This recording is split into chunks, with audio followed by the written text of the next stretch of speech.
de esta sesión, ¿verdad? Vamos a dar inicio. Que lo siento por Kevin Fernando, de verdad que lo siento. Este, en esta ocasión vamos a tener la discusión del laboratorio de fisiología y después vamos a ver lo de la guía 17 y 18, ¿verdad? Entonces, ¿qué les parece? Cuando vean la pantalla me avisan, por favor.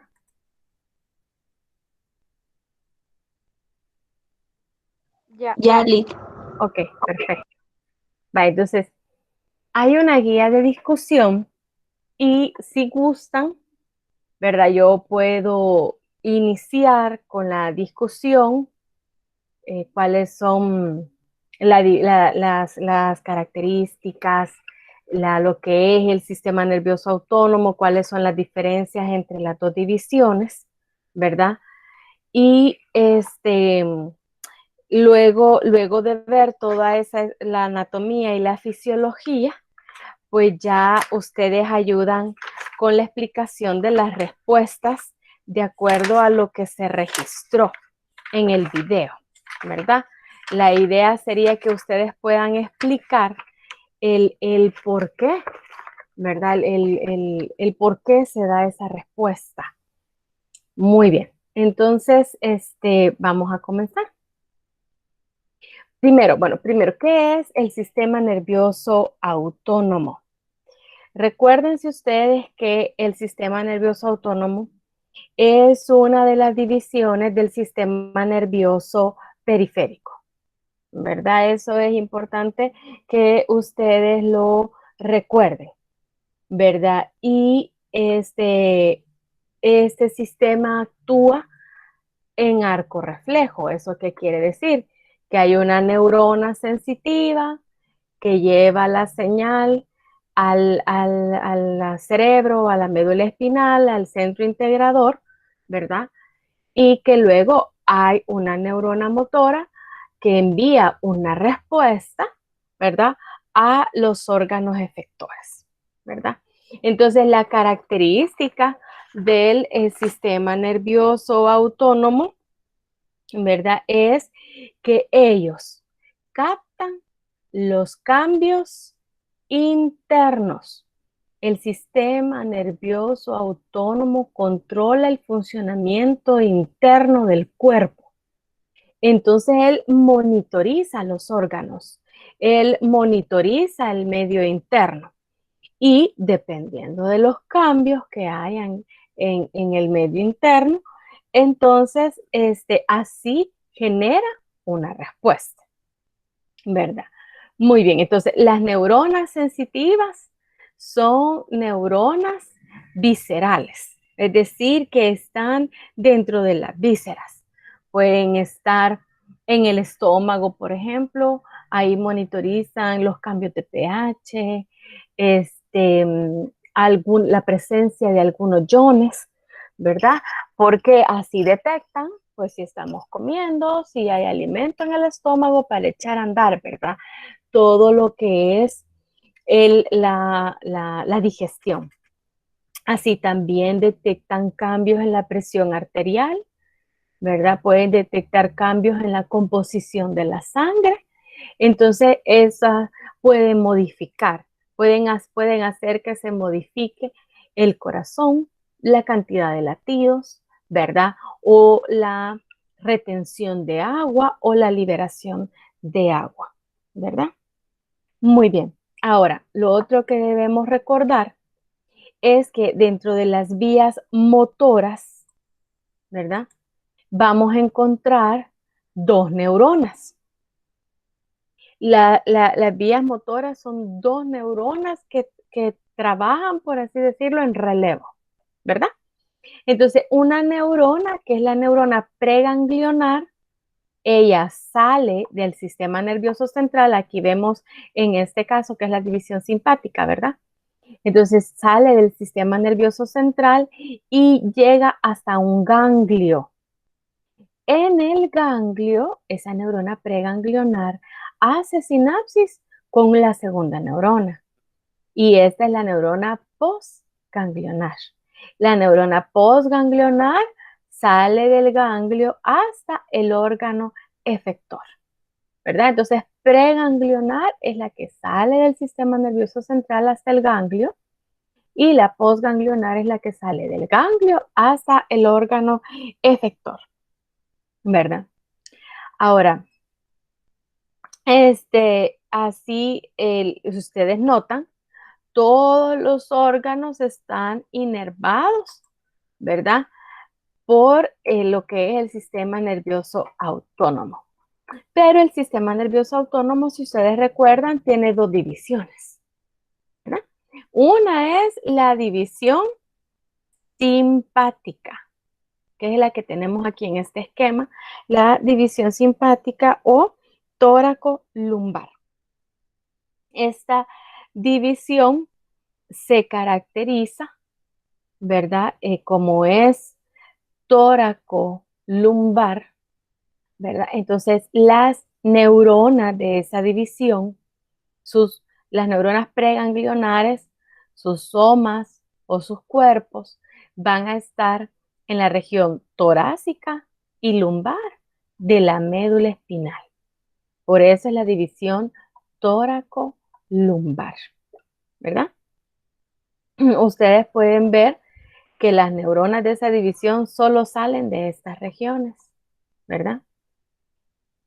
También recordemos que la división simpática tiene esta cadena o tronco simpático que está a cada lado de la columna vertebral y es la cadena de ganglios, ¿verdad? Que la neurona puede entrar a esa cadena de ganglios y ahí hace sinapsis directamente con la postganglionar, o la neurona puede subir a los ganglios superiores, o la neurona puede bajar a los ganglios inferiores, o la neurona solo atraviesa la cadena del tronco simpático y va a hacer sinapsis a los ganglios prevertebrales. Si ustedes se recuerdan, los ganglios prevertebrales, tenemos el ganglio celíaco, el mesentérico superior, el mesentérico inferior, ¿verdad? Aunque me parece que hay otro pequeñito que es el ganglio renal, que aquí no está diagramado, ¿verdad? Pero sí está el ganglio renal. Entonces, este es el tronco simpático, ¿verdad? Y hay neuronas que solo atraviesan el tronco, forman nervios y llegan a hacer sinapsis a los ganglios prevertebrales. ¿Por qué? Porque están adelante de la columna vertebral en la cavidad abdominal. Y de ahí, si ustedes ven, llegan hacia todos los órganos del abdomen y la pelvis, ¿verdad? Muy bien. Ahora, en el caso de la función general o en qué casos se activa la división simpática, ustedes se recuerdan que esta división se activa en las actividades de lucha y huida, en las actividades de emergencia, en las actividades de excitación, ¿verdad? Entonces, esta nos permite responder ante una situación que necesita una respuesta inmediata del cuerpo, ¿verdad? Dijimos que, por ejemplo, empezamos a cruzar la calle, pero de repente vemos un carro que no habíamos visto, ¿verdad? Y que rápidamente corremos hacia el otro lado y ni nos dimos cuenta cómo, pero llegamos al otro lado de la calle. Entonces, eso es porque este sistema se activó. Le dio sangre a nuestros músculos, le dio azúcar a nuestros músculos, entonces rápidamente se movieron. Si ustedes notan, es la única división que inerva las glándulas sudoríparas. Entonces, esta división, ¿verdad? Se activa cuando hacemos ejercicio y permite la liberación del calor y de toxinas a través del sudor. También es la que nos hace sonrojarnos o sudar cuando estamos nerviosos o cuando estamos frente a la persona que nos gusta, ¿verdad? Muy bien. Ahora veamos la otra división. La otra característica es que si ustedes recuerdan, la neurona preganglionar es corta y la postganglionar es larga, ¿verdad? Los ganglios están ubicados en determinada región y no están cerca de los órganos efectores. Entonces la neurona postganglionar es larga. Esas son características que la diferencia de la parasimpática. Veamos ahora la división parasimpática. La división parasimpática, si ustedes se recuerdan, también se llama cráneo sacra. ¿Por qué? Porque los núcleos de las neuronas preganglionares están asociados a 4 nervios craneales. El nervio craneal 3, el 7, el 9 y el 10, ¿verdad? Entonces, hay una porción que sale del cráneo y las otras neuronas, que son parte de la división parasimpática, salen de la región sacra de la médula espinal, ¿verdad? Entonces, a través de estos nervios es como llegan a todos los órganos efectores. Ahora, hay ciertos ganglios que realmente son ganglios terminales, ¿verdad? Hay ciertos ganglios que tienen su nombre específico, a donde llega la neurona preganglionar, pero la mayoría de los ganglios terminales son intramurales. ¿Eso qué quiere decir? Que están en las paredes del órgano efector. Entonces, la neurona preganglionar, si ustedes ven en este caso, las neuronas preganglionares son largas y vienen a hacer sinapsis en los ganglios intramurales o terminales en las paredes de los órganos. Y la neurona postganglionar es bien cortita, ¿verdad? Entonces, ustedes pueden ver aquí los puntos en los que hacen sinapsis. Ahora, estos ganglios que tienen nombres específicos también son terminales y están cerca del órgano al que inervan, ¿verdad? Está el ganglio ciliar asociado al par craneal 3, que va a inervar el ojo. Ya vamos a ver específicamente, ¿verdad?, qué estructura. El nervio craneal, perdón, el 7 está asociado a los ganglios pterigopalatinos y submandibular, que con estos inervan lo que son las glándulas de toda la cara. Y luego está el par craneal 9, que tiene el ganglio óptico, ¿verdad? Con el cual inervan la glándula parótida. Y el par craneal 10, que es el nervio vago, ¿verdad? Con el cual inerva la mayoría de los órganos de la cavidad torácica y de la cavidad abdominal, ¿verdad? Y con los nervios esplácnicos pélvicos que salen de la porción sacra de la médula espinal, pues inervan lo que son órganos abdominales y los órganos pélvicos, ¿verdad? Muy bien, entonces esas son las características estructurales, anatómicas de cada una de las divisiones, ¿verdad? Recuerden que la división parasimpática, su neurona preganglionar es larga y su neurona postganglionar es corta. Son características que los diferencian. Veamos en este cuadro también esas diferencias, ¿verdad? En el caso del origen en el sistema nervioso central, la división simpática, el origen es toracolumbar, región torácica y lumbar de la médula espinal, y el parasimpático es cráneo sacral, de los nervios craneales asociados y de la médula, de la porción del sacro de la médula espinal. La localización de los ganglios. Ya vimos que en la división simpática los ganglios son paravertebrales, ¿verdad? Adyacentes a la columna vertebral, ¿verdad? Que forman el tronco común o el tronco simpático, y los ganglios prevertebrales, que son 4, que están, ¿verdad? Anterior a la columna vertebral. Y en el caso de la división parasimpática, los ganglios están cerca de la terminal o en órganos diana. Ahora, la longitud de las fibras, lo que habíamos dicho, que las preganglionares son cortas y las postganglionares son largas en el caso de la división simpática.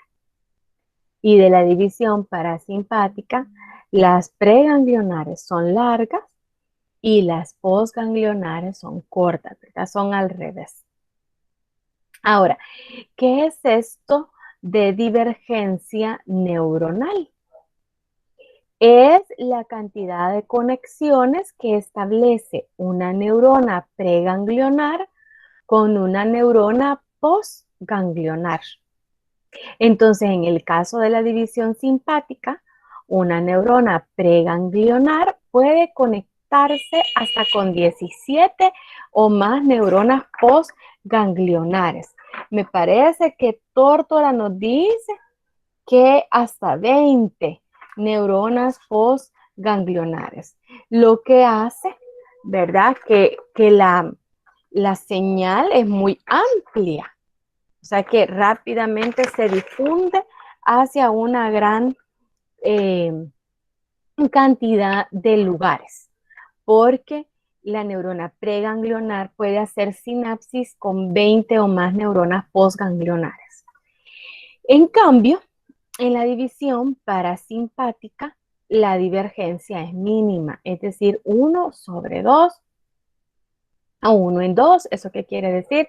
Que una neurona preganglionar solo va a hacer contacto con 2 neuronas postganglionares. Dice, Tórtora dice que puede ser hasta 4 o 5.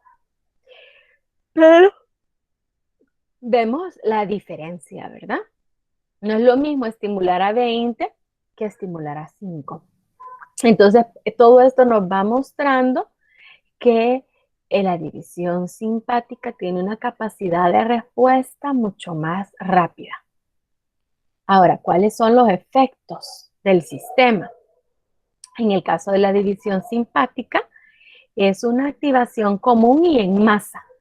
Es decir, aquí todo se debe de activar casi que al mismo tiempo. Corazón, músculos, pulmones, ¿verdad? Para que entre más aire, para que se bombee más sangre, para que se contraigan más fuerte. Entonces es una activación común en masa.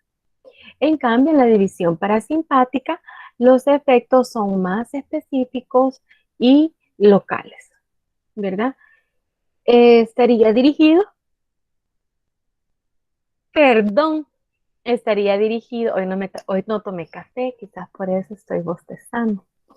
Estaría dirigido pues a menor cantidad de órganos estimulados. Si tienen alguna duda de lo que yo estoy diciendo, pues pueden habilitar su micrófono. Muy bien, sigamos con la localización.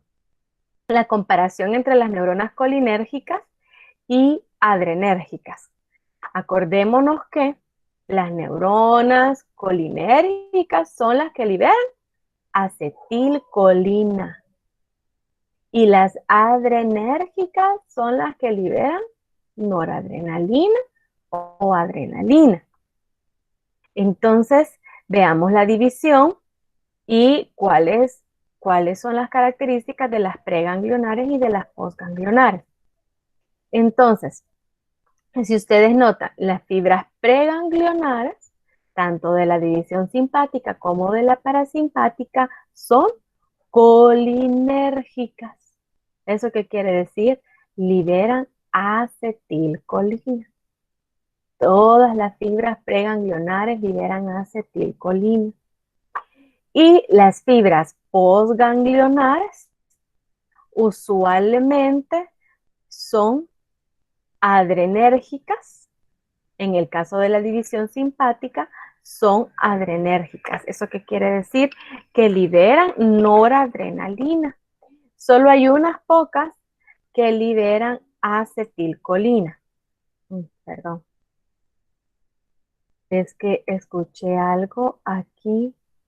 Yo no sé si es...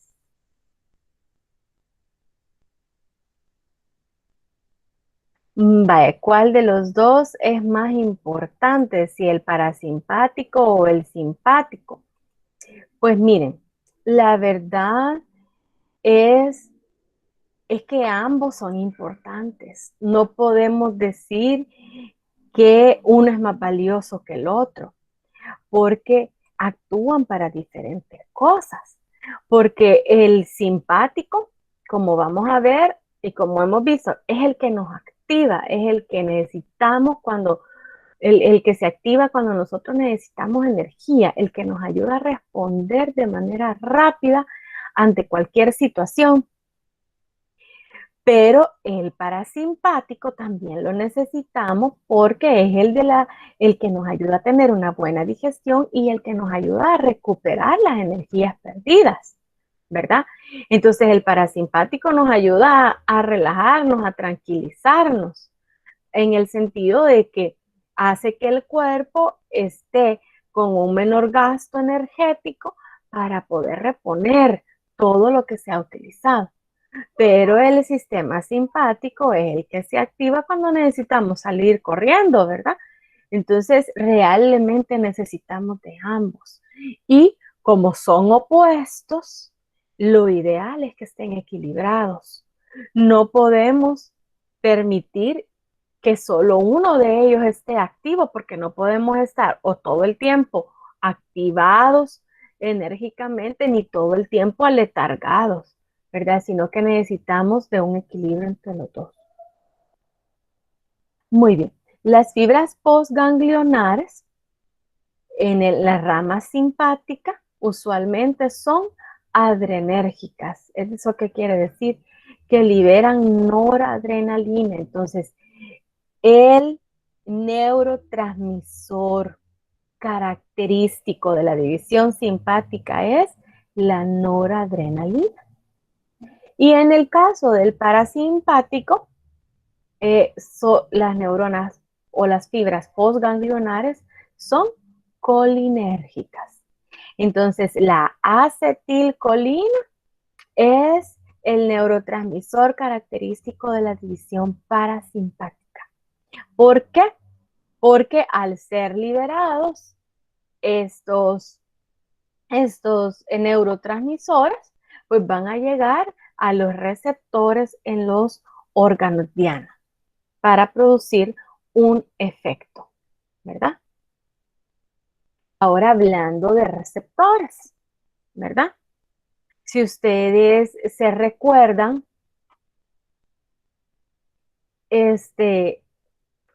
los receptores, en el caso de aquí vemos, estas son neuronas postganglionares. En el primer caso tenemos la noraepinefrina, porque es la de la división simpática, ¿verdad? Y aquí tenemos abajo la acetilcolina, que es el neurotransmisor de la división parasimpática, ¿verdad?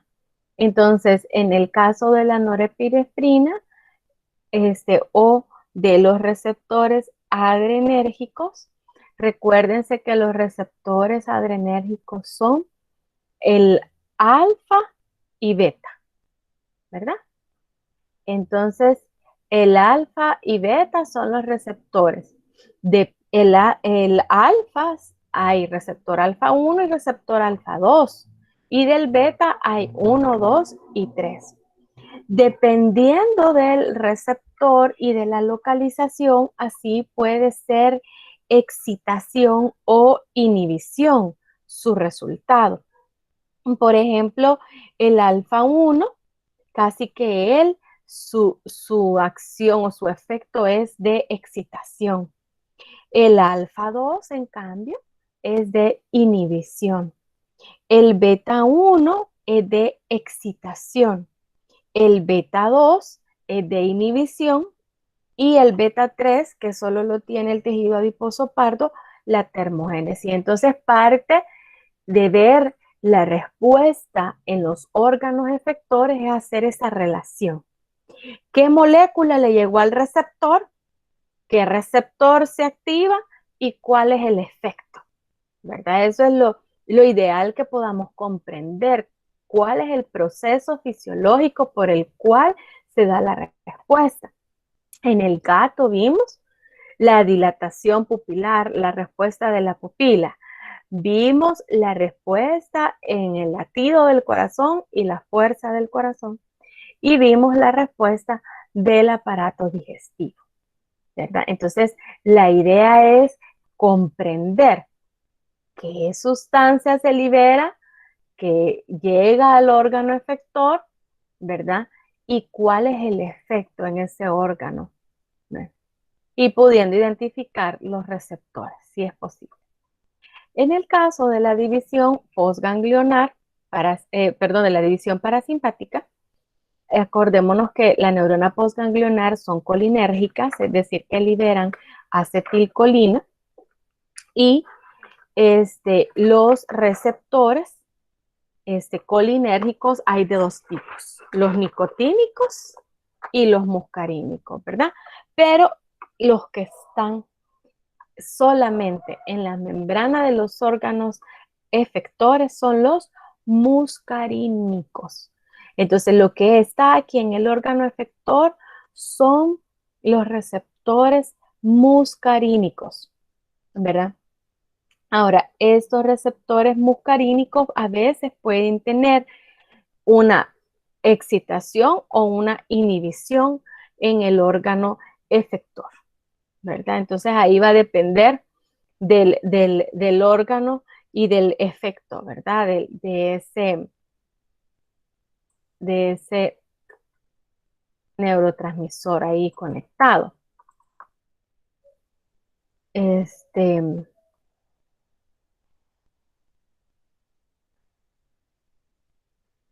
sí, la verdad es que sí, definitivamente el simpático dejaría de funcionar si ya no hay nada de energía. Entonces el parasimpático es necesario para restablecer las energías para que el simpático pueda seguir funcionando, ¿verdad? Muy bien. Ahora entonces veamos en el caso aquí de las diferencias, ¿verdad? De los neurotransmisores y los efectores las neuronas. Aquí habíamos dicho, aquí está la médula espinal, que es el origen. Tenemos aquí la médula espinal, que es el origen. En el caso de la división simpática, la neurona preganglionar es corta, llega hacia un ganglio simpático, puede ser paravertebral en el tronco o puede ser prevertebral, y hace sinapsis con una neurona postganglionar. Vemos que la preganglionar libera acetilcolina, ¿verdad? Y la postganglionar libera norepinefrina. Y el órgano efector tiene un receptor adrenérgico, que ya dijimos que pueden ser alfa o beta. En el caso de la división parasimpática, ustedes ven que la neurona preganglionar es larga. Ella libera acetilcolina en el ganglio, que es intramural o terminal en la pared del órgano. Y ven ustedes que la neurona postganglionar es corta y esta libera acetilcolina. Y en el caso del receptor, ya dijimos que son receptores muscarínicos, ¿verdad? Receptores muscarínicos. Ahora veamos ya la relación de cada uno de los órganos ¿verdad? ¿Qué hace? ¿Qué receptor hay? ¿Y cuál es el efecto? ¿Verdad?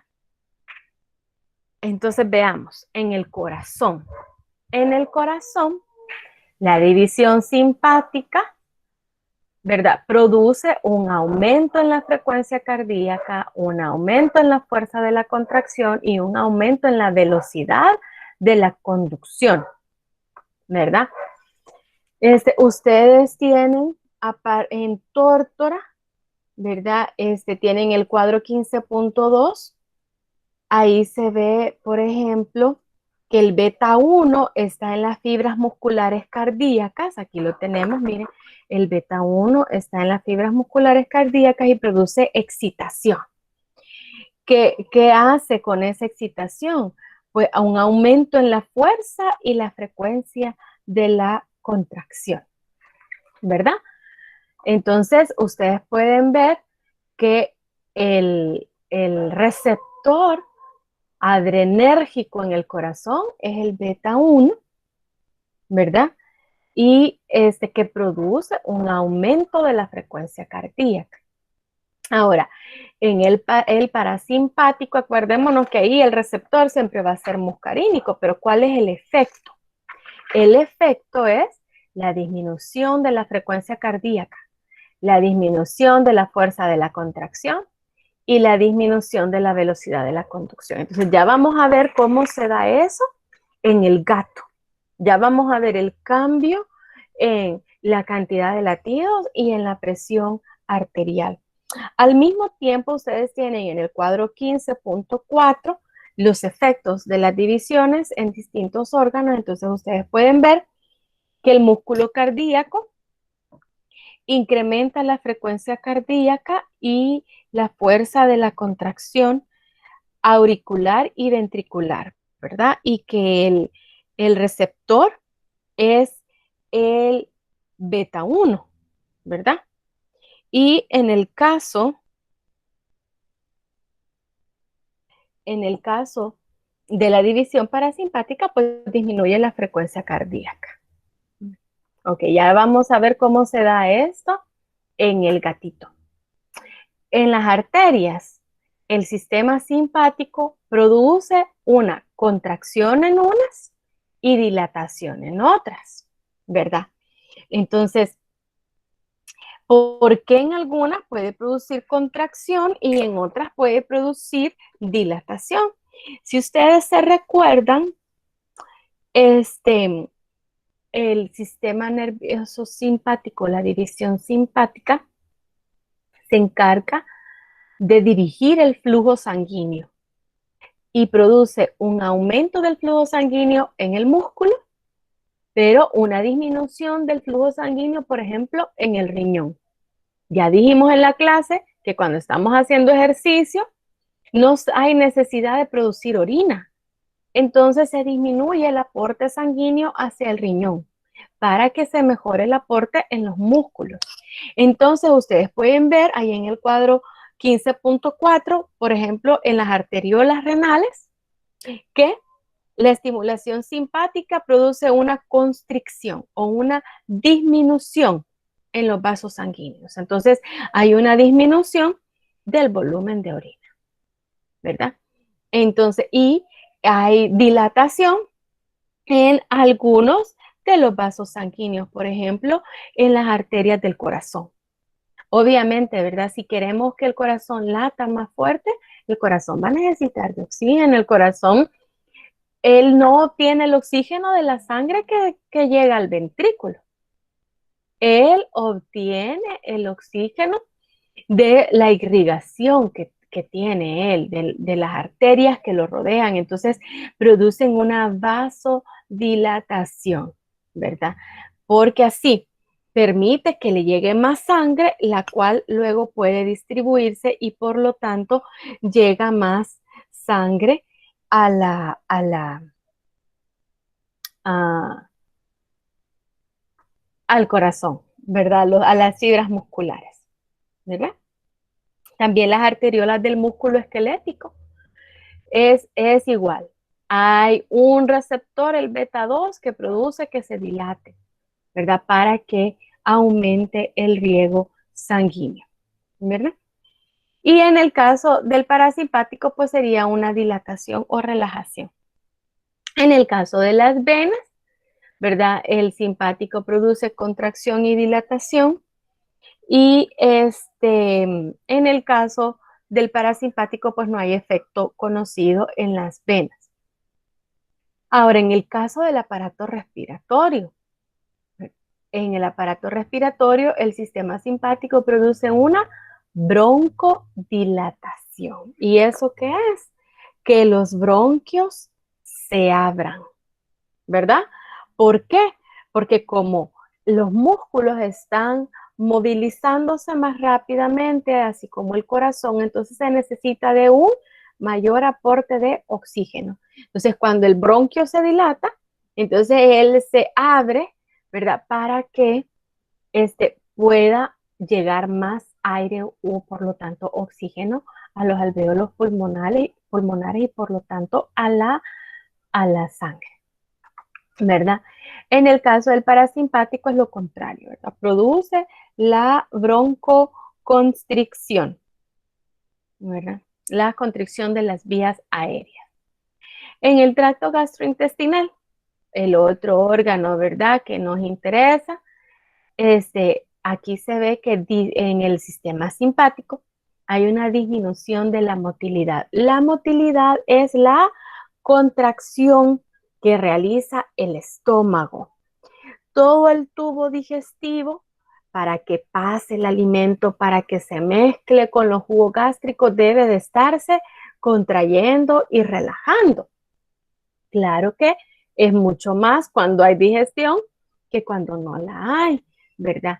Pero aquí vemos que el sistema simpático disminuye esa contracción, esa motilidad, o sea que se paraliza, por así decirlo, el estómago y contrae los esfínteres, o sea que va a disminuir el paso de líquidos, por ejemplo, del estómago al intestino, ¿verdad?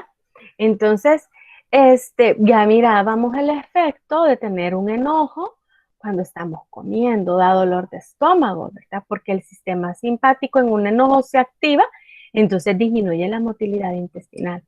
O mirábamos el peligro de bañarnos en una piscina, ¿verdad? Después de darnos una gran comida, especialmente de la carne asada y el chorizo y el marisco, ¿verdad? Que venden en los mercados, en las playas. Ahora, en el parasimpático, su función es aumentar la motilidad y relajar los esfínteres, ¿verdad? Porque él está preocupado en que se absorban todos esos nutrientes y para que se absorban, pues el alimento tiene que mezclarse con el jugo intestinal y el jugo gástrico, ¿verdad? Vaya, en el caso del hígado, la división simpática pues se encarga de que se realicen acciones con el fin de liberar azúcar y ácidos grasos a la sangre.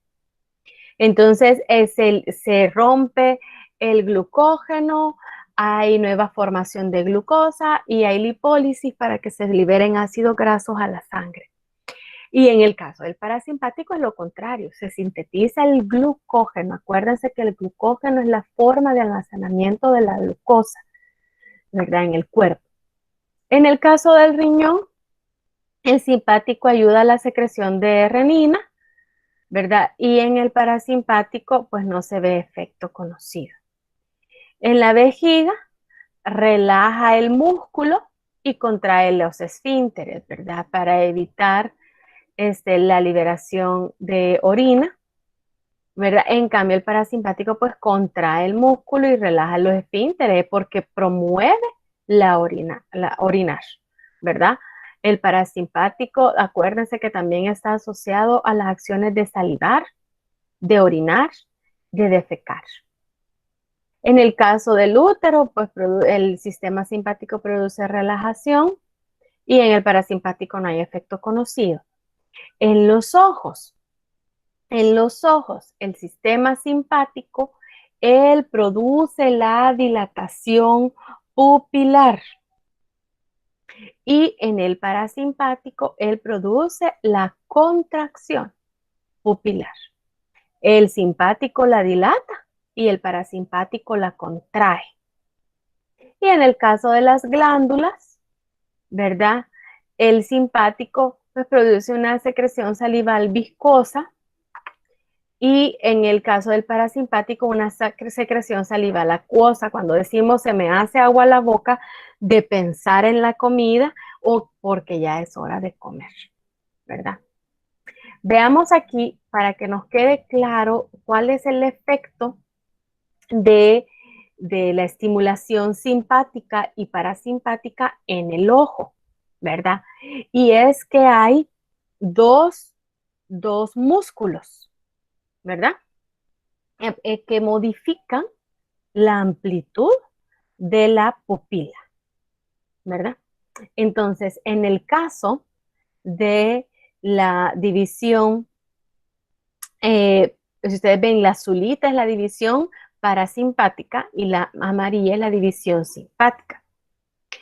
La división parasimpática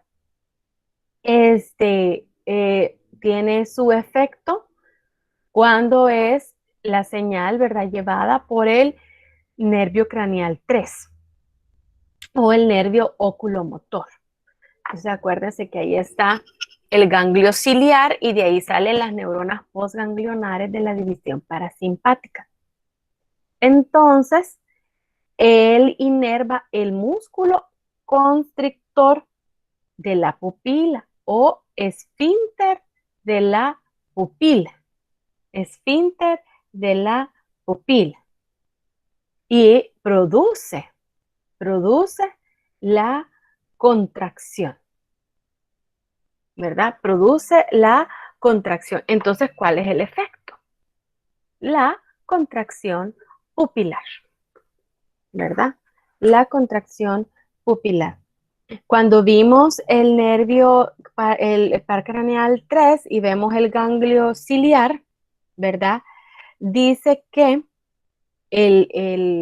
los axones parasimpáticos van al músculo ciliar, ¿verdad? Pero dice que con ese adaptan el cristalino para la visión cercana, pero también los axones motores autónomos estimulan el esfínter pupilar y produce la contracción del esfínter de la pupila. Estoy haciendo esta aclaración porque precisamente en el cuadro de los efectos de la división simpática y parasimpática está al revés, porque en el músculo esfínter de la pupila dice que la simpática produce la contracción y produce una dilatación, pero no es así, sino que el músculo esfínter de la pupila, como lo vemos acá, es inervado por la división parasimpática y produce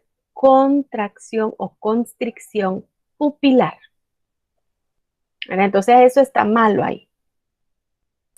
Y en el caso de la división simpática, llega la inervación al ojo de las neuronas que salen del ganglio cervical superior y inerva, la división simpática inerva el músculo dilatador de la pupila, que está aquí en la parte más externa, el músculo dilatador de la pupila.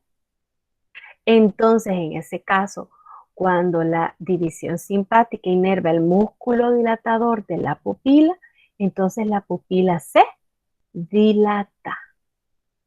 La pupila se dilata, ¿verdad?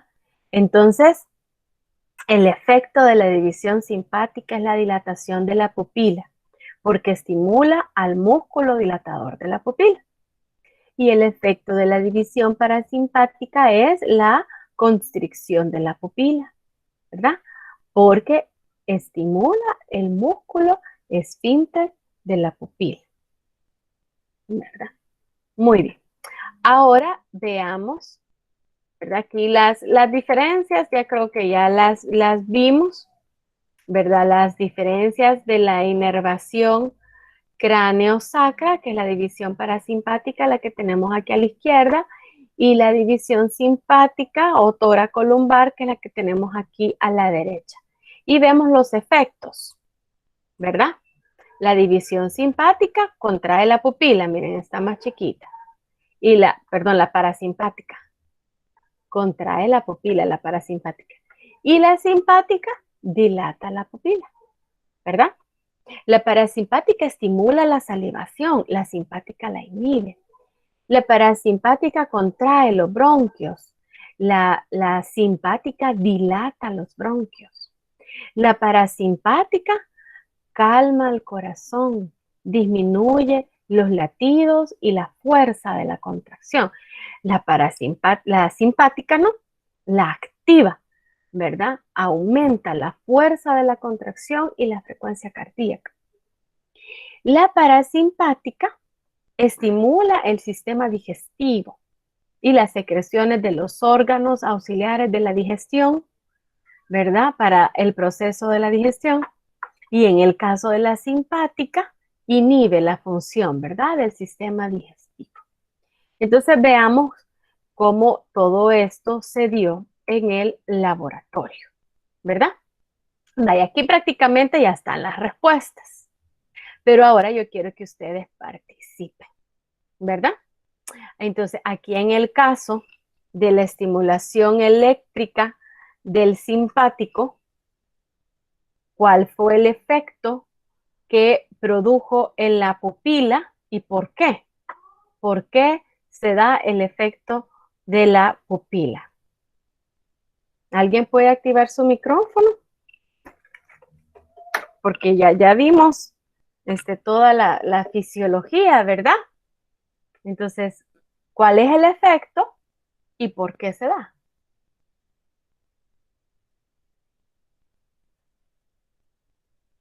¿Jóvenes? Uy. Bueno, quizás, ¿verdad? Para que en el laboratorio ustedes vieron estas imágenes. Aquí, después de hacer el experimento, ¿verdad? Ya sea estimular el nervioso, inyectar la norepinefrina, se podían ver los efectos en el papel, ¿verdad? La de arriba nos da el efecto del peristaltismo y la de abajo nos describe el efecto de la presión arterial. ¿Qué indica cada rayita? Es un latido cardíaco, ¿verdad? Una contracción cardíaca. Y aquí, ¿qué nos indica cada curva? ¿Verdad? Es una contracción del intestino, ¿verdad? Entonces, la idea es ver cuál era lo normal, cuál fue el cambio que se fue dando, ¿verdad? Entonces, ¿quién quiere decirnos? Si no, podemos empezar por los controles, ¿verdad? ¿Cuáles son los controles? Vamos, jóvenes, participemos. El punto, puede ser, si quieren mencionar, cuáles son los resultados de la estimulación eléctrica del simpático o cuáles eran los controles.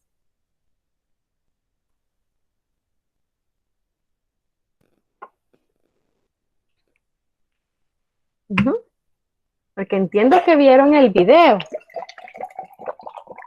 Aunque la respuesta está ahí, les digo yo, lo que quisiera más es que ustedes pudieran explicar, ¿verdad? ¿Por qué se dio la respuesta?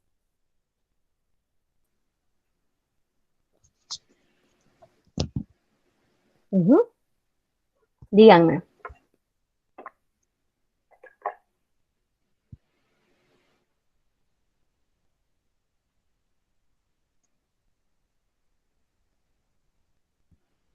Carlos nos iba a decir, Carlos.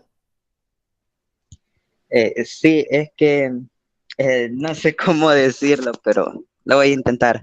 Claro, En la estimulación eléctrico simpático se dio la dilatación porque se estimuló el nervio simpático, que es como el actuar rápido. Entonces, por eso es como que se abrió la pupila. Si hubiera sido el parasimpático, se hubiera hecho más pequeñito. Eso. Ajá. Vale, muy bien. Entonces hubo dilatación de la pupila. Muy bien. La pupila, que bueno, realmente no le tomé foto al gato para ver cómo estaba el gato en términos normales. La pupila pues permanecía cerrada, ¿verdad? Pero cuando se hizo la estimulación eléctrica del simpático, prácticamente se estimuló parte del tronco simpático, entonces ya vimos que del ganglio superior, ¿verdad? Como vemos en esta imagen, de los ganglios superiores del tronco simpático va la inervación hacia el ojo, entonces se da la dilatación de la pupila, ¿verdad? ¿Cuál es el músculo que fue estimulado en ese caso? Dijimos que es el músculo dilatador de la pupila, ¿verdad? Entonces, al haber estimulación eléctrica del simpático, hay dilatación. ¿Por qué necesitamos más luz? Que entre más luz en nuestros ojos, porque eso activa más la función cerebral, ¿verdad? La luz, el aumento de la luz solar, ¿verdad? Ahora, ¿cuál fue el resultado en la frecuencia cardíaca?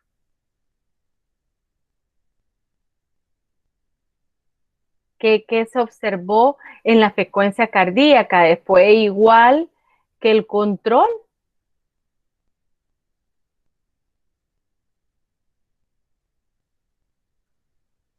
Lick, yo tengo una consulta. El control era ¿Sí? de 13 latidos sobre 5 segundos, ¿verdad?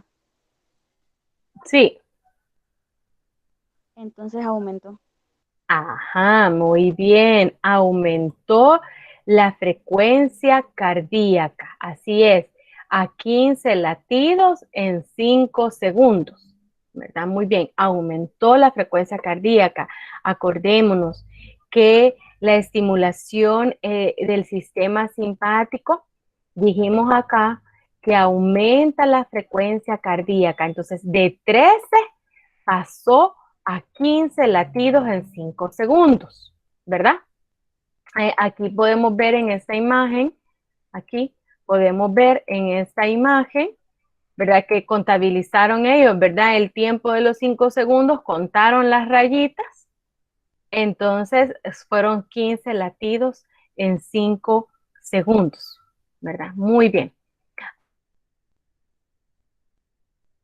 Ahora, arterial en este momento con la estimulación eléctrica del simpático.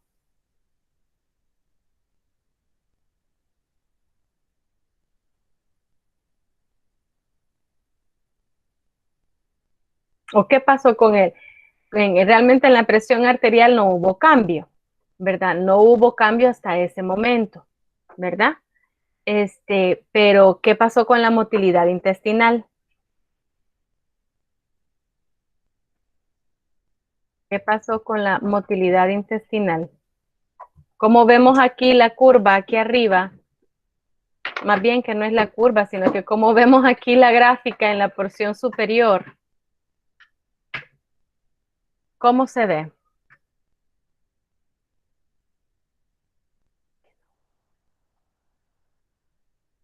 ¿Jóvenes?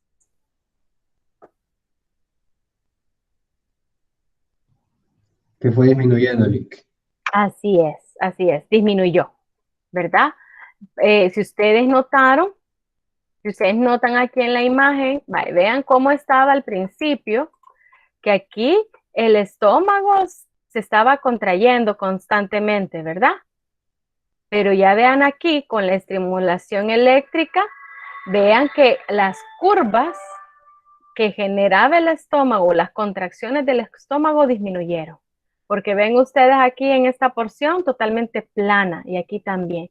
Entonces, el peristaltismo o la contracción muscular disminuyó, ¿verdad? Prácticamente disminuyó o, como lo mencionó el doctor, desaparece, ¿verdad? Ahora veamos el cambio al inyectar la noradrenalina, ¿verdad?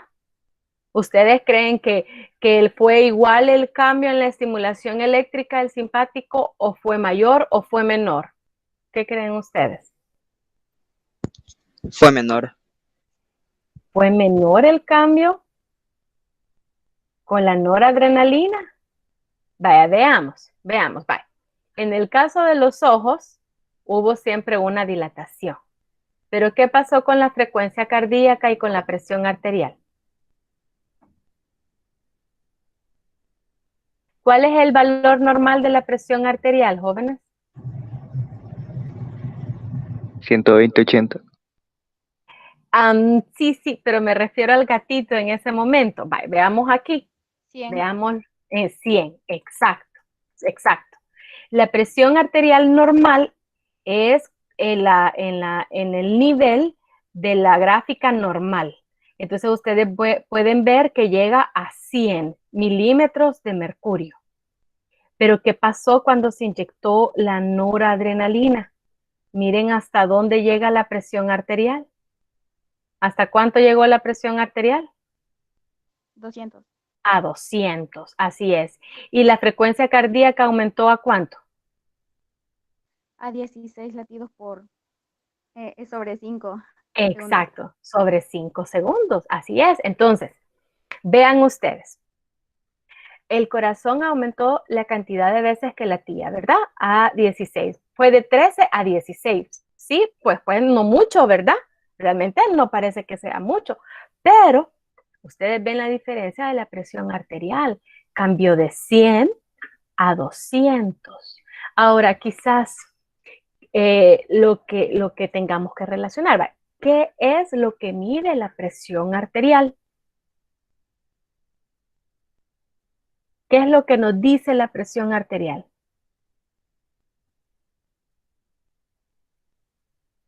Porque si no entendemos entonces cuál fue el cambio. ¿Qué es la presión arterial, jóvenes? Quizás ese concepto nos faltó. Y de hecho, creo que lo pide el manual, ¿verdad? Que lo investiguen. ¿Qué es la presión arterial?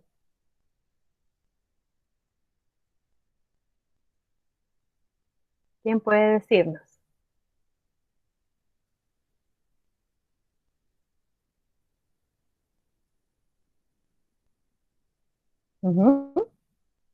Porque ahí quizás es donde vamos a ver el cambio en la respuesta del corazón.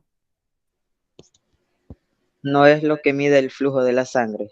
Exacto. La presión arterial nos dice qué tan rápido está circulando la sangre y que por lo tanto golpea a las paredes de los vasos sanguíneos. Entonces, si una presión pasa de 100 a 200, ¿qué me está diciendo? Que la sangre está circulando mucho más rápido, a una velocidad mayor. Por lo tanto, ha aumentado la presión arterial. Entonces, ¿por qué es que se da eso? Solo con aumentar un latido, eso quiere decir que se está moviendo una gran cantidad de sangre a mayor velocidad. ¿Será solo por la frecuencia cardíaca? ¿O qué más? ¿En qué más estimula el corazón, el sistema simpático?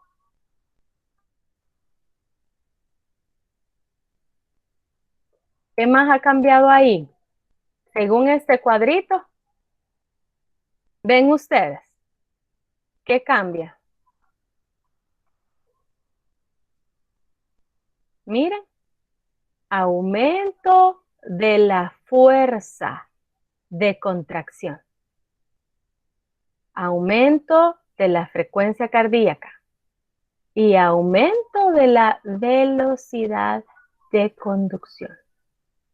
Entonces, vean ustedes, no solo fue que el corazón latió una vez más, sino que en cada latido el corazón lo hizo con más fuerza. Entonces, cada vez que se contrajo el corazón, movilizó una mayor cantidad de sangre.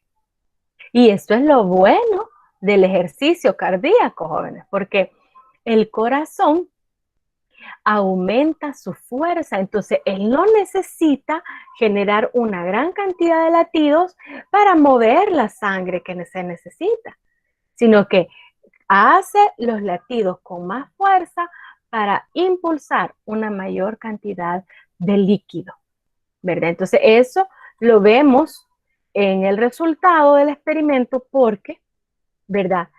Aunque el corazón aumentó sus latidos hasta 16 nada más, pero la presión arterial aumentó a 200, de 100 a 200.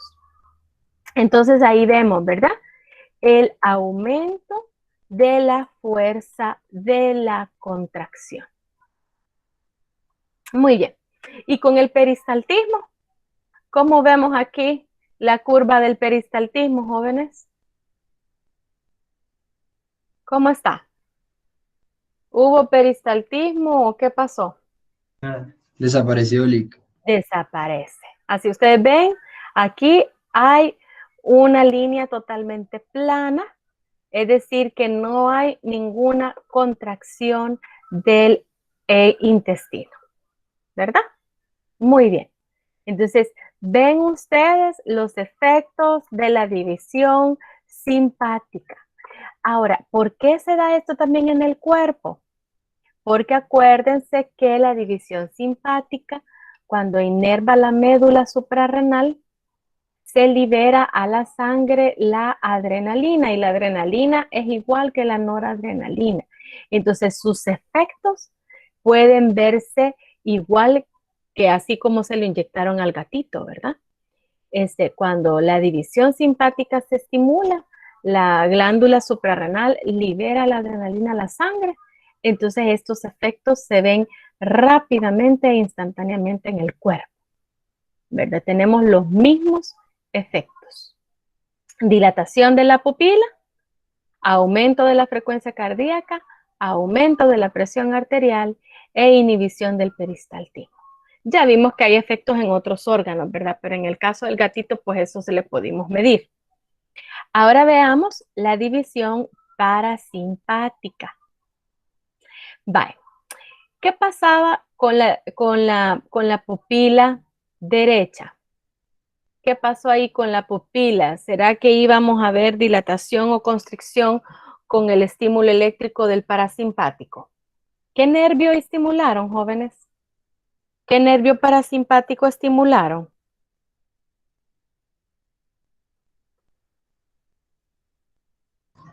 El nervio vago, Lick. El 1, El Fue- esfínter. Vaya, el nervio que estimularon de la división parasimpática fue el nervio vago, ¿verdad? Entonces ustedes pueden ver en las imágenes que hemos el presentado. 10º, Exacto, el 10º, así es, el 10º. En las imágenes que hemos visto, aquí veamos el de tórtora, porque es la que ustedes están más relacionados. Aquí tenemos, este es el 10º par craneal y miren que inerva: corazón, pulmones, hígado, intestino, estómago, vaso, páncreas. ¿Inerva el ojo?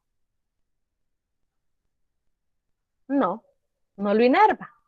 Entonces, cuando se estimuló eléctricamente el nervio parasimpático, pues no íbamos a ver ninguna respuesta en el ojo, ¿verdad?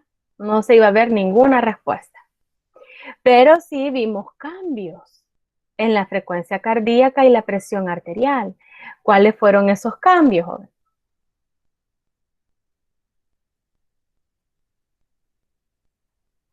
¿Cuáles fueron los cambios en la frecuencia cardíaca y la presión arterial?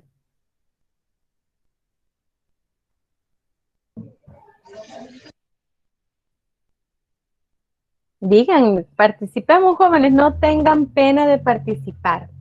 Que disminuyeron. Exacto, disminuyeron. Y notablemente, ¿verdad? Porque de 13, que era el control normal, disminuye. En el caso de la frecuencia cardíaca disminuyó a 4 latidos en 5 segundos. Miren, jóvenes, estos datos ustedes los tienen que tener, porque en base a eso les pueden hacer las preguntas, ¿verdad? Entonces, cuando se hizo la estimulación eléctrica del parasimpático, la frecuencia cardíaca disminuyó a 4 latidos en 5 segundos. Y la presión arterial disminuyó también a 50 milímetros de mercurio. ¿Y qué pasó con el peristaltismo? Me parece que han puesto algo en el chat. ¿Qué pasó con el peristaltismo? Miren, el gato no estaba muerto a la hora del experimento, pero porque ustedes no vieron el video, o sea, el gato respiraba. El gato tenía que estar vivo a la hora del experimento, pero que después lo mantuvieron vivo, es lo que no sé, ¿verdad? Yo no sé si al final el gatito se sacrificaba o solo con coserle ya le... No creo, ya Lick. le- Sí, por todo lo que le disfrutaron, vea. Pero la cuestión es que por eso es que se hizo ese video. Ya ven ustedes de qué año será ese video, ¿verdad? Ese video ha de ser de los 80. Pero por eso es de que ahora ya no se hacen ese tipo de experimentos, ¿verdad? Por la bioética y toda la cuestión. Pero bien, pues ni modo, ¿eh? Entonces, vimos sí que disminuyó la frecuencia cardíaca y la presión arterial. Pero el peristaltismo, ¿qué sucedió con el peristaltismo? Aumentó, Lick. Así es, en ese caso aumenta. Y veamos ahora aquí vemos la imagen, ¿verdad? Ven ustedes, aquí está venía el rango normal, por así decirlo, ¿verdad? Luego aquí cuando estimularon el nervio vago, miren ustedes cómo disminuye la cantidad de latidos, el tiempo entre un latido y otro es mayor, ¿verdad? Entonces por eso es que cada vez vemos claramente que el corazón se contrae, se relaja y la presión arterial cae a 50. Y vemos en el caso de la motilidad intestinal, vemos cómo aumenta, ¿verdad? Ahora, estos son los mismos cambios que se pudieron observar con la inyección de la acetilcolina, ¿verdad? Los latidos a 4 latidos en 5 segundos, a la presión a 50, pero en el caso del intestino, el doctor mencionó porque prácticamente el intestino se mantuvo contraído, ¿verdad? Se mantuvo contraído. Entonces aquí vemos la acetilcolina. Entonces aquí es cuando se inyectó la acetilcolina. Entonces ven ustedes, aquí la curva fue subiendo y subiendo y el intestino no se relajó, ¿verdad? Entonces, en ese caso, el intestino mantuvo una contracción sostenida por la alta estimulación. Contracción sostenida. Claro, esto no se da en el cuerpo, ¿verdad? Porque la acetilcolina nunca es liberada a la sangre. Por eso vemos que los efectos del parasimpático son más como este caso, perdón, como este caso, ¿verdad? Cuando él se estimula el vago, aumenta la motilidad intestinal, pero se contrae y se relaja, se contrae y se relaja, ¿verdad? Porque es para que funcione bien, ¿verdad? Pero aquí lo que querían, cuando pues se inyecta la acetilcolina, ver ese efecto aumentado en la contracción intestinal. Pero en condiciones normales, pues no es bueno que el intestino permanezca totalmente contraído porque no funciona esa acción de mezcla, ¿verdad? Pero ven ustedes que los datos con la acetilcolina es lo mismo. 4 latidos en 5 segundos, vemos la disminución y luego la presión arterial de 50 milímetros de mercurio, ¿verdad? Entonces vemos que el efecto del parasimpático, ¿verdad? Es disminuir la frecuencia cardíaca y la fuerza de la contracción. Nuevamente, ¿por qué aquí no vimos cambio en la pupila del gato? ¿Qué debería pasar con la pupila? aquí en este caso, porque cuando se inyectó la acetilcolina, pues tendríamos que haber visto, ¿no? Un cambio en la pupila. ¿Por qué no lo vimos? ¿Cómo estaba ya la pupila del gato al principio? ¿Cómo se miraba? Ya estaba chiquita. Exacto, ya estaba cerrada. Así es. Entonces, por eso solo vimos el cambio cuando se dilató y después se volvía a cerrar. Entonces, por eso no se puede notar el cambio pupilar con la acetilcolina, porque la pupila ya estaba pequeña, ¿verdad? Pero en condiciones pues normales, el efecto de estimulación parasimpática pues es la contracción o constricción pupilar para que disminuya la cantidad de luz del cerebro. Por eso es que nos da sueñito cuando después de darnos una gran comida, ¿verdad? Porque el sistema parasimpático hace que nuestra pupila se haga más pequeña y le entre menos luz, ¿verdad? Acuérdense del SARS, que es el sistema de activación que tenemos en el cerebro, que él detecta los niveles de luz y dependiendo de eso es así como despierta el cerebro. Por eso cuando estén ustedes aquí en las clases, busquen un lugar bien iluminado. Cuando van a estudiar, necesitan lugares con buena iluminación, ¿verdad? Porque si ustedes están estudiando con poca iluminación, pues les va a dar más sueño que otra cosa. Muy bien, jóvenes. Entonces, con eso, digamos, hemos terminado la discusión de fisiología. ¿Tienen alguna duda?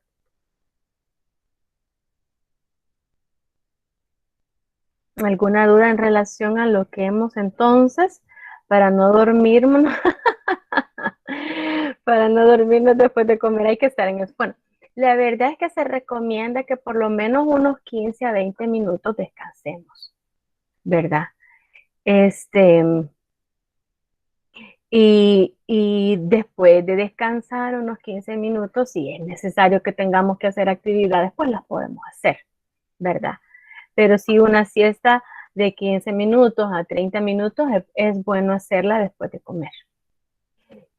Pero si ya se duermen a la 1 y se levantan a las 4, pues va a ser bien complicado, ¿verdad? Y van a estudiar en la noche y en la noche más que les va a dar cansancio, pero está bien.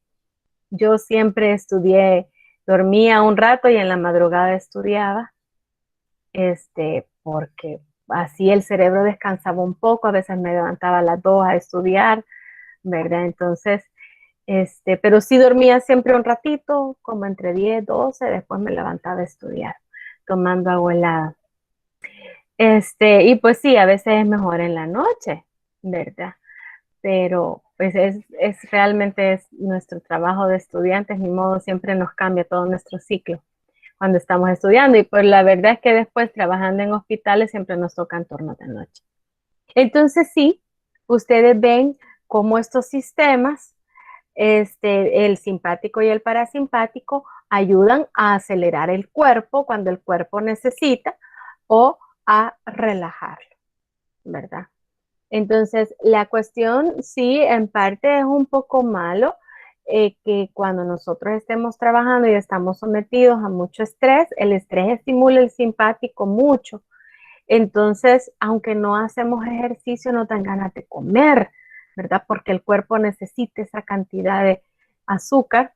Entonces ya empezamos a comer churritos o cualquier otra cosa y entonces más nos afecta nuestro cuerpo, ¿verdad? Por eso hay mucha obesidad, porque estamos trabajando con estrés, mal alimentándonos porque necesitamos cosas energéticas, buscamos gaseosas, ¿verdad? Etcétera. Entonces, el hecho de que tengamos solo el simpático activo sí nos afecta, ¿verdad? Así que por eso debemos también tener tiempos para descansar, para relajarnos. Ok, ahora también debíamos desarrollar en este día, así es, buena alimentación como la manzana, eso es muy bueno, muy bueno. También debíamos ver cuáles dudas tienen ustedes en relación a la guía 17 y 18. ¿Verdad? Así que ustedes me dicen qué les gustaría que les explicara de esas guías. La 17 es la parte final del sistema nervioso endocrino, ¿verdad? Y la 18 es en relación al sistema nervioso renal, al sistema renal, perdón, al aparato urinario.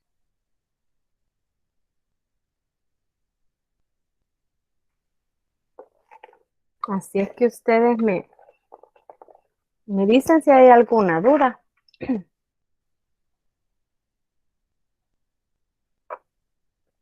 Para que la abordemos. Ujú.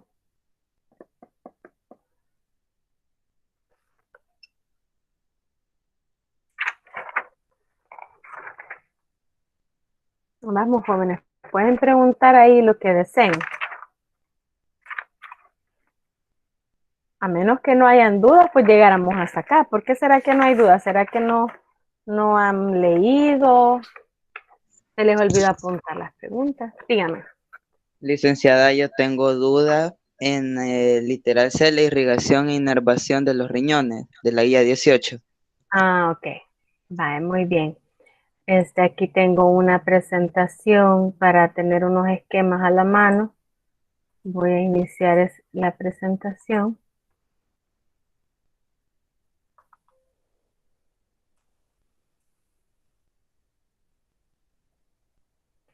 Vaya, en el caso de la irrigación, acuérdense, cuando el término habla de irrigación, es cómo le llega la sangre, ¿verdad? Cómo le llega la sangre y esta es distribuida a los órganos. Entonces, en este caso hay que ver la irrigación del riñón, ¿verdad? Y la inervación, ese término es cómo le llegan los nervios, ¿verdad? Cómo es que le llega los nervios a al riñón, en este caso, ¿verdad? Muy bien, entonces ustedes van a ver que las arterias, pues como siempre, ¿verdad? Las arterias, ellas se van dividiendo y por lo tanto se van haciendo más pequeñas hasta llegar a estar entre las células, ¿verdad? Entonces, la sangre llega al riñón por las arterias renales, ¿verdad? La sangre llega al riñón por las arterias renales. Aquí tenemos una arteria renal, ¿verdad? Como la arteria transmite sangre con oxígeno, ¿verdad? Entonces, por eso es rojita. Vale. Entonces, dentro del riñón, ustedes ven ya a este nivel, la arteria se divide en arterias segmentarias. Son estas son las arterias segmentarias. La primera división de las arterias renales. Entonces, cada arteria segmentaria se va a irrigar una sección del riñón, ¿verdad? Luego estas, cuando atraviesan las columnas, dice entre las pirámides, se llaman arterias interlobulares. Vamos a hacer un acercamiento. Entonces, esta es la segmentaria, ¿verdad? Cuando estas entran, dice, a las columnas, se convierten en arterias interlobulares. Entonces, estas que ven acá, que aquí se ha dividido la segmentaria, ¿verdad? En dos. Estas son las arterias interlobulares. Ahora, cuando las arterias interlobulares se tuercen o se curvan, ¿verdad? Que es esta parte de acá para rodear, por así decirlo, la médula y la corteza. Entonces, esta parte de acá, esta se llama arteria arcuata, ¿verdad? Entonces, porque son arterias que se arquean, que se curvan. Estas son las arterias arcuatas, ¿verdad? Luego, estas arterias se dividen y generan estas chiquititas que ustedes ven acá. Esas son las arterias interlobulillares.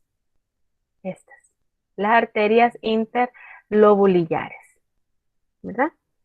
Y Se llaman así porque ellas transcurren entre los lobulillos renales e ingresan a la corteza y forman las arteriolas aferentes. Entonces, cuando vemos un esquema aquí ya de la nefrona, ¿verdad? Entonces vemos que esta arteria aferente es la que viene de la arteria interlobulillar. Creo que no. Vamos a ver, aquí tenemos la arteriola aferente. Aquí está la arteria, entonces esta sería la arteria interlobulillar, ¿verdad? Aquí viene la que se arqueó, miren, joven. Aquí viene la interlobulillar y de ahí se forma la arteriola aferente, ¿verdad? La arteriola aferente luego es la que forma este glomérulo, ¿verdad? Que es una maraña de arteria y después sale por la arteriola eferente, ¿verdad? Que es la que tenemos aquí, que va saliendo. Ustedes ven ahí la flechita, ¿verdad? Entonces, luego, entonces ven ustedes, la arteriola aferente es la que luego conforma el glomérulo y del glomérulo sale una arteriola que es la arteriola eferente, que es esta que está acá, la que sale. Ahora, las arteriolas eferentes se ramifican para formar los capilares peritubulares, que son estos que ven acá y que son estos que vienen acá también. Son capilares peritubulares. ¿Por qué?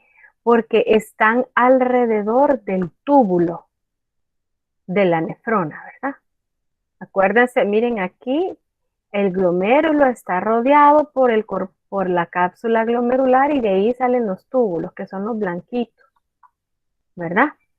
Entonces, los capilares peritubulares son los que rodean esos túbulos, ¿verdad? Y luego también se forman los vasos rectos, que también los encontramos en esta sección. Después, ya ustedes ven que aquí cambia de color, ¿verdad? Después los capilares se unen en vénulas, entonces se forman las venas peritubulares, que son estas que tenemos acá de color gris más claro, y de las venas peritubulares luego va las venas interlobulillares, que son estas, las venas arcuatas, que es esta que viene acá, y después va las venas interlobulares, ¿verdad? Y después la vena renal. Entonces aquí tenemos entonces los capilares peritubulares, ¿verdad? Las interlobulillares, las arcuatas, ¿verdad? Y luego tenemos las interlobulares y después ya la vena renal, ¿verdad? Aquí porque solo está la arteria, ¿verdad? Entonces ustedes pueden ver que de las venas peritubulares están las interlobulillares, las arcuatas, las interlobulares y la renal. O sea, es el mismo camino y tienen los mismos nombres, ¿verdad? Solo que llevan la sangre desoxigenada hacia afuera, ¿verdad? Entonces, ¿a dónde es que se da ese cambio de sangre de arterial a venosa, ¿verdad? Aquí, de los capilares peritubulares y los vasos rectos a formar las venas peritubulares y las interlobulillares, las arcuatas, las interlobulares y luego la vena renal, ¿verdad? Entonces es importante comprender ese flujo sanguíneo porque ¿qué hace el riñón, joven? El riñón, su función es prácticamente así en términos sencillos, colar el plasma. ¿Qué hace con colar el plasma? Permite desechar lo malo, lo dañino, lo inservible y conserva lo útil, ¿verdad? Va, entonces aquí en la arteriola aferente pues va la sangre, pero aquí en el glomérulo y en el corpúsculo renal, ¿verdad? Que es esa porción de acá que está conformado por el glomérulo y la cápsula glomerular. Aquí sale plasma, de la arteriola.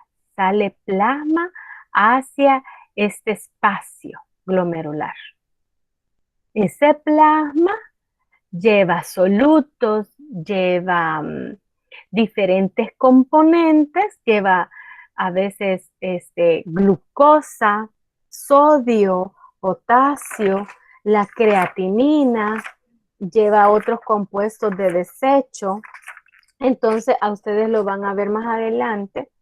Lleva proteínas, lleva urea, ácido úrico.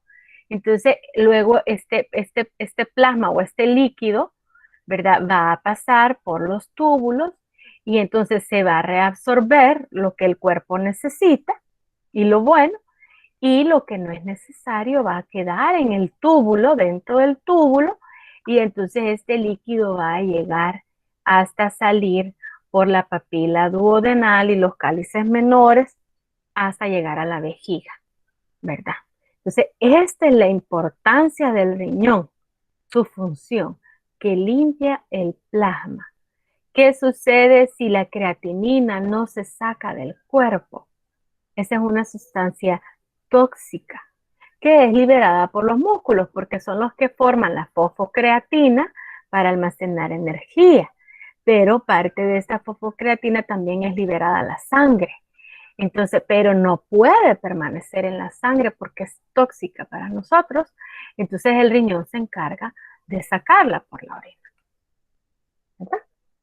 Entonces la idea es que con estas guías ustedes vayan comprendiendo cómo es que el riñón da eso. Por eso es que la primera función general del riñón es la filtración. Después va la reabsorción, porque también salen cosas, nutrientes que el cuerpo necesita, entonces el riñón lo reabsorbe, lo vuelve a llevar a la sangre, ¿verdad? Y la secreción, porque hay ciertos ácidos que el riñón secreta, ¿verdad? Okay. No sé si ha quedado claro, si hay alguna otra duda.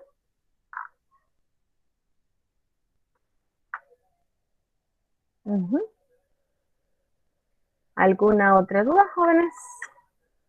En relación al sistema renal. Es importante conocer. Ustedes en este ciclo aprenden a conocer la mayor parte del funcionamiento del cuerpo y es necesaria esta base, porque eso es lo que les va a ayudar a todo su quehacer como profesionales en la salud, ¿verdad? Porque sí, hay que relacionar el funcionamiento de todo el cuerpo, ¿verdad? Así es que es importante que le pongan atención e interés. ¿Hay alguna otra duda? Lick, Sí. acerca de la corteza suprarrenal. Ok. Aquí mismo en la presentación tenemos la diferencia. El riñón, ¿verdad? Tiene como dos zonas, ¿verdad? Tiene dos regiones. La corteza y la médula, ¿verdad?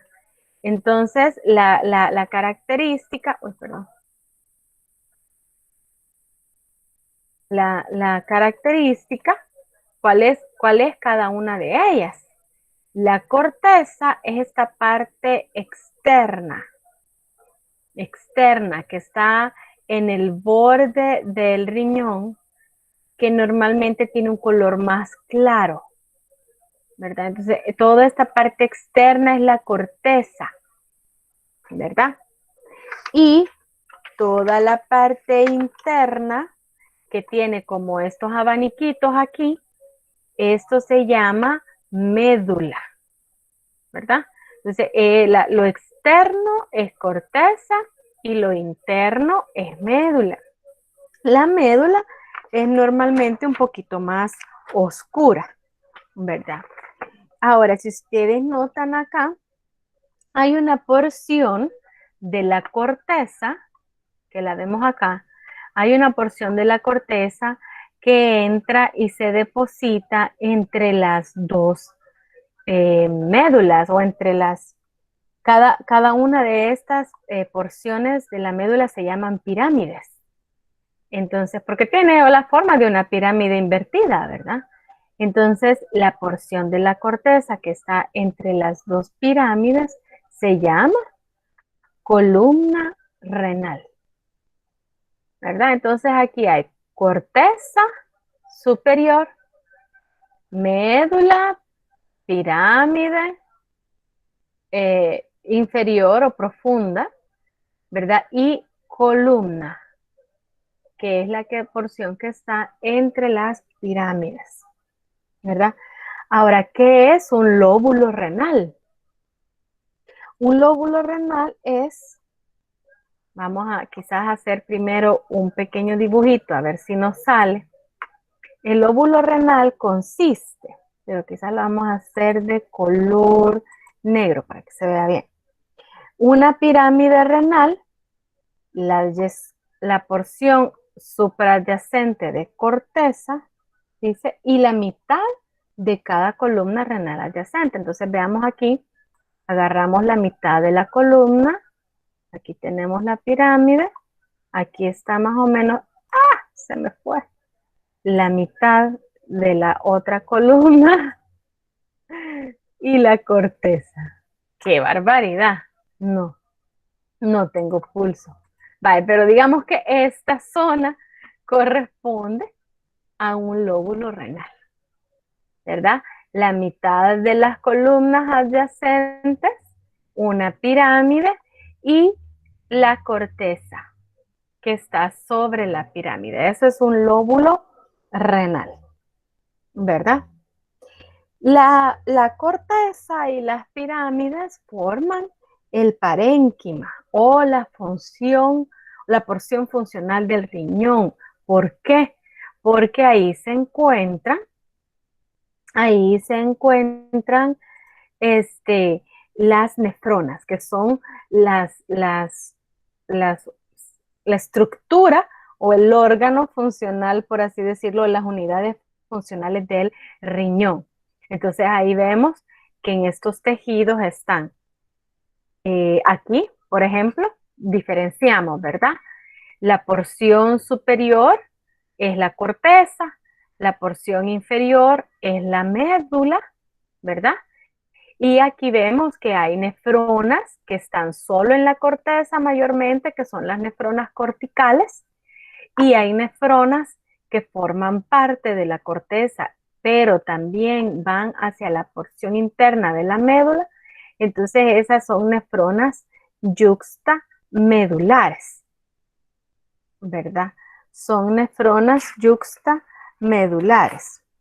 Entonces esos son los tipos de nefronas, las corticales y las yuxtamedulares, ¿verdad? Entonces, y por supuesto, ¿verdad? Que aquí hay dibujadas dos nefronas, pero estamos hablando de millones de ellas, ¿verdad? Por eso es que inclusive si un riñón nos falta, el otro riñón puede cubrir la función, porque tiene una gran cantidad de nefronas.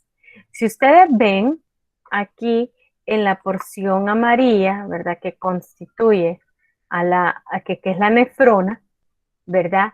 Tenemos el corpúsculo renal donde va el plasma filtrado, luego van los túbulos y luego ven ustedes que los túbulos se van agrupando y formando túbulos de mayor diámetro, ¿verdad? Entonces, luego de los túbulos colectores de cada nefrona, de los túbulos renales, perdón, estos se van uniendo y forman los túbulos colectores y luego estos túbulos colectores se van uniendo también, ¿verdad? Y hasta que drenan en la papila renal. Entonces, aquí lo que ya drena es la orina formada, ¿verdad? Es la orina formada. Después de los conductos papilar, a estos son los conductos papilares, se les llama. Ya, primero está el túbulo colector, después el conducto papilar. Después del conducto papilar, vemos acá que cada conducto papilar drena en un seno o en un cáliz menor, perdón. Cáliz menor, que son estos chiquitos que ven ustedes, que son justo las estructuras que salen de las papilas, ¿verdad? Entonces, estos serían los cálices menores y luego estos cálices menores se agrupan y forman cálices mayores, ¿verdad? Que aquí tenemos 3 cálices mayores y los cálices mayores se unen y forman la pelvis renal. Entonces, el líquido que cae, que ya va sobre el túbulo colector, que cae al cáliz menor, después al cáliz mayor, luego a la pelvis, se va por el uréter, que tenemos aquí el blanquito, se va por el uréter hasta la vejiga. Entonces ya es la orina que se forma, ¿verdad? Y llega hasta la vejiga.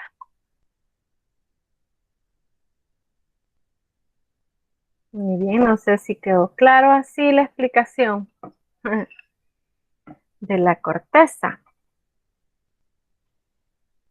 ¿Algo más?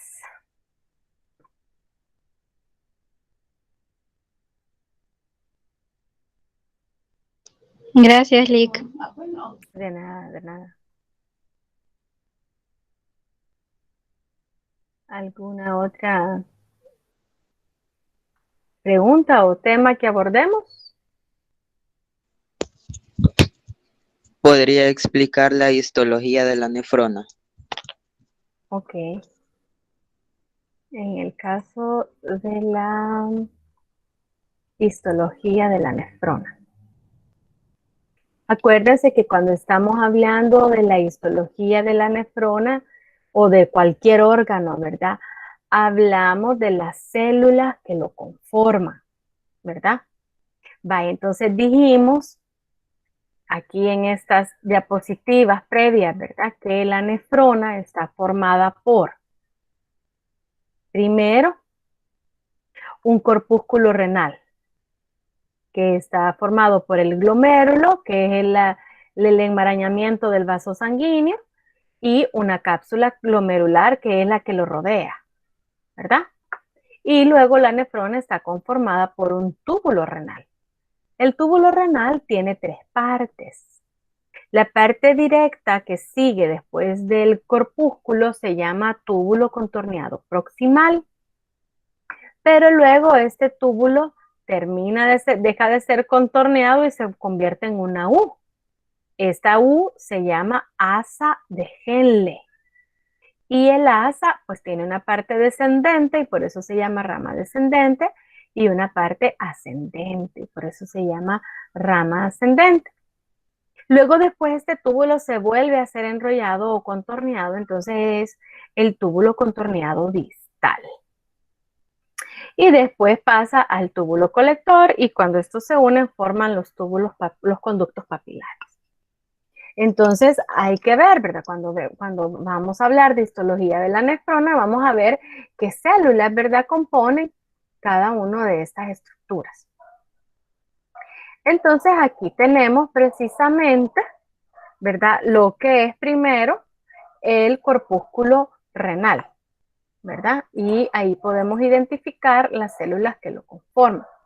Ahí ustedes saben que el vaso sanguíneo, ¿verdad?, está formado por endotelio, ¿verdad? Y saben que el endotelio, pues, ¿verdad?, están formadas por células planas, ¿verdad? Y una pequeña membrana basal, ¿verdad? Esto más adelante cuando veamos la membrana de filtración, es decir, la pared, ¿verdad?, que debe cruzar, atravesar la sangre para salir aquí a este espacio, ¿verdad?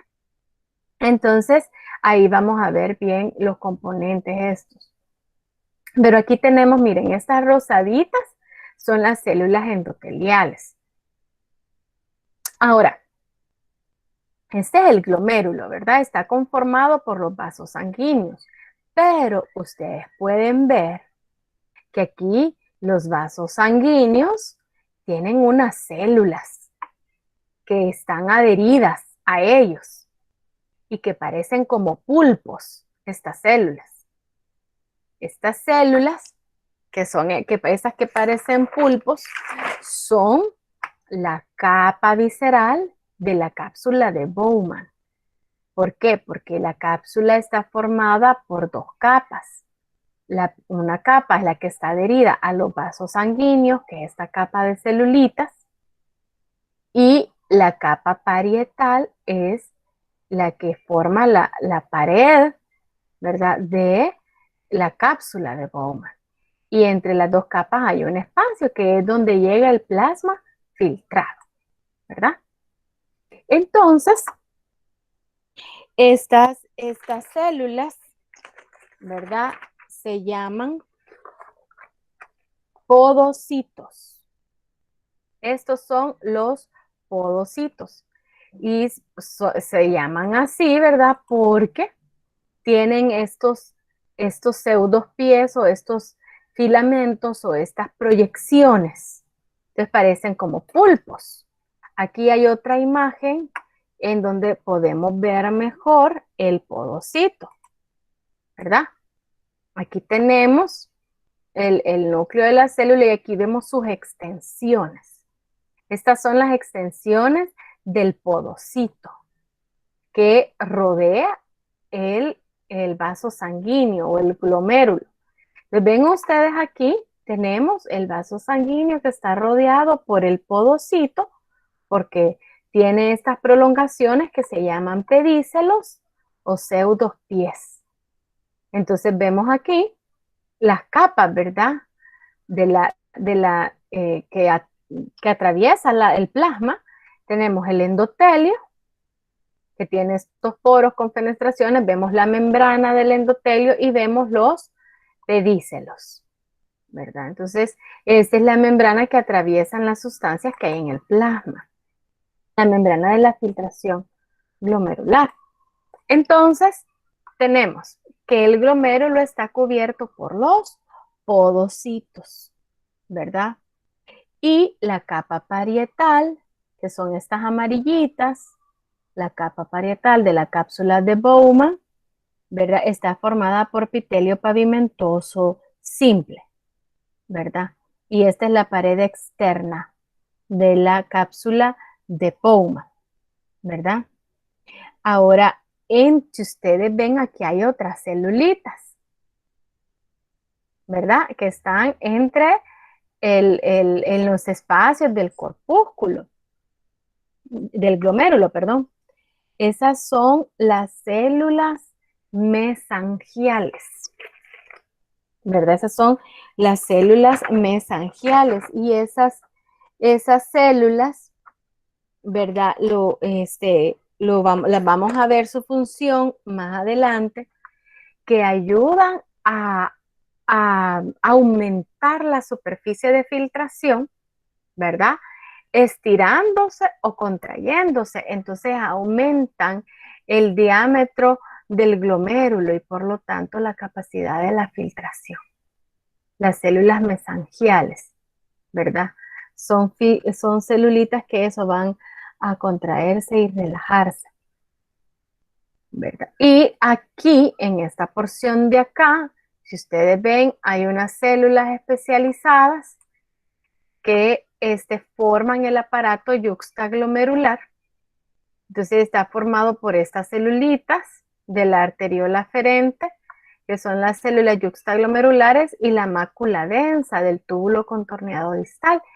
Este aparato yuxtaglomerular ayuda a controlar el flujo sanguíneo hacia adentro o hacia afuera del glomérulo. También ya vamos a ver esa función, pues, más adelante, ¿verdad? Las células yuxtaglomerulares y la mácula densa, ¿verdad?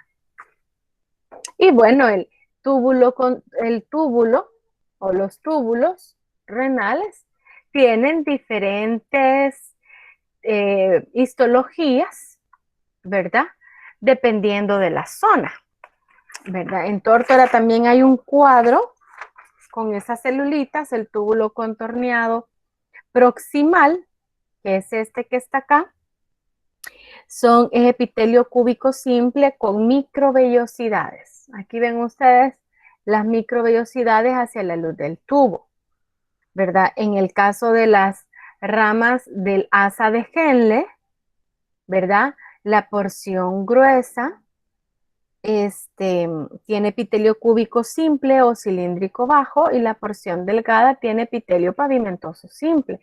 Entonces es gruesa porque el epitelio es más grueso, ¿verdad? No porque la luz del tubo permanece con el mismo diámetro. Y el túbulo contorneado distal, que es este que está acá, su mayor parte es epitelio cúbico simple, pero hay una porción entre el túbulo contorneado distal y el túbulo colector que tiene dos células, las células principales y las células intercaladas. Las células intercaladas tienen microvellosidades, las células principales no, y estas tienen diferentes funciones que también se verían más adelante, ¿verdad? Entonces, esa sería la histología, ¿verdad? De la nefrona, que dijimos está compuesta por el corpúsculo renal, ¿verdad? Y los túbulos. Ya después vamos a ver la función de cada una de estas células, ¿verdad? Gracias, Lick. De nada, ya saben. Muy bien. ¿Alguna otra duda? Todavía tenemos un par de minutitos ahí. Recuerden. Va a pasar las diapositivas de laboratorio. Sí, se lo voy a compartir. Y también el video, ¿verdad? Se lo voy a compartir. Recuerden, el sábado tienen la evaluación que es la prueba objetiva del sistema muscular, ¿verdad? El miércoles 2 tienen el corto de fisiología del laboratorio que acabamos de discutir. Y la otra semana ya tenemos el laboratorio del sistema nervioso, de anatomía. Ustedes me dirán si quieren que lo discutamos el miércoles, ¿verdad? Porque aunque me parece el viernes, quiero ver la calendarización. Me parece que el viernes tienen examen de estadística, me dicen. ¿Verdad? Realmente esta semana solo tenemos que hacer esa discusión del laboratorio nervioso. No sé si gustan, como habíamos dicho, que la hagamos miércoles. Así ustedes tienen tiempo para estudiar, ¿verdad? El laboratorio ya está puesto, ya lo pueden ver. Entonces lo discutimos el miércoles, ¿verdad? El del sistema nervioso 1. Y de ese laboratorio el examen lo tienen el sábado 5, ¿verdad? Y entonces para la otra semana eso tendríamos pendiente. Yo estoy pendiente pues cualquier situación del examen, cualquier problema que tengan, cualquier duda en relación a las guías, ¿verdad? También ahí estoy pendiente. Yo reviso el foro, nadie ha escrito ninguna pregunta, yo siempre lo reviso, pero entonces para la otra semana solo tenemos un laboratorio, ¿verdad? Bueno, cualquier otra cuestión yo les aviso a través de WhatsApp. En el de muscular, 20 preguntas. Prueba objetiva de muscular son 20 preguntas, ¿verdad? Cada pregunta va a valer punto 5, ¿verdad? Así es que, pues, prepárense. Acuérdense que la idea no es de que tengan el libro en mano, ¿verdad? Porque no les va a quedar tiempo. Entonces, que puedan contestar el examen sin necesidad de ver el material. Así es que deben de estudiar. Y bueno, jóvenes, entonces si gustan, pues llegamos hasta acá. Me parece que ya no hay más. ¿verdad? El tiempo, me parece que son 22 minutos. Algo así, se ha acordado 1 minuto por pregunta y 2 minutos más, ¿verdad? Entonces, no es de que al minuto se les va la página, acuérdense que pues cada página tiene unas 5 preguntas, ¿verdad? Es de que ustedes tienen que ir chequeando el tiempo, ¿verdad? Tengan un su cronómetro a la par para no darle guardar al último minuto, que probablemente no les guarde, ¿verdad? Porque se les cierra el examen y probablemente no les guarda. Entonces, y traten de conectarse con el mejor equipo que ustedes tengan, de quizás hablar con la familia que no utilicen el internet, por lo menos en el ratito que ustedes van a hacer el examen, para que ustedes lo tengan disponible, ¿verdad? Bueno, si no hay más dudas, jóvenes, nos veríamos entonces el miércoles, ¿verdad? Para el laboratorio.